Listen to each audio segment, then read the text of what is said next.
कल की फतह से कितने आप जो है वो खुश नजर आ रहे हैं? देखिए, राइवलरी तो थी ऑब्वियसली। आपने एक जो हिसाब चुकता करना था वो तो कल आपके सबके ज़हन में था कि पाकिस्तान किस तरीके से परफॉर्म करेगा, क्योंकि यूएसए ने इंडिया के खिलाफ जो मैच खेला था उसके अंदर आपको दाद देनी पड़ेगी। खास करके जितने भी नॉन टेस्ट नेशंस हैं उन्होंने टफ टाइम दिए इन टेस्ट नेशंस को, चाहे आप नेपाल की बात कर लें, चाहे आप यूएसए की बात कर लें। जो बॉलिंग यूनिट था उसने काफी बेहतर परफॉर्म किया था, तो मेरे ज़हन में जरूर था कि यार कोई मुश्किल टाइम तो जरूर देंगे, क्योंकि आपका जो मिडिल ऑर्डर है पाकिस्तान का वो फोर्सफुली बनाया गया, वो आपका नेचुरल मिडिल ऑर्डर है नहीं, क्योंकि आपने कुछ चेंजेस इस वक्त की हुई हैं।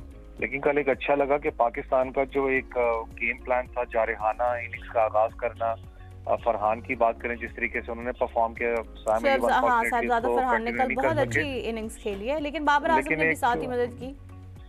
लेकिन देखिए, एक चीज हमें समझनी पड़ेगी, क्योंकि आवाम थोड़ी हमारी जज्बाती भी होती है, कि जो T20 क्रिकेट में जब आप बात करते हो, जब आप ब्रेकडाउन बनाते हो टीम का, तो जो टॉप 3 के जो प्लेयर्स होते हैं वो आपके परमानेंट होते हैं, उनको आप चॉप्स एंड चेंजेस नहीं कर सकते। मैं सलमान अली आगा तक की पोजीशन की बात कर रहा हूँ।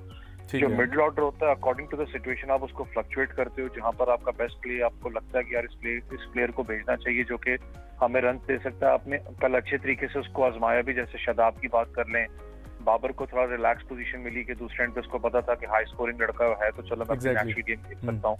आपने कल उसको बहुत अच्छे तरीके से लेके चले मामले को।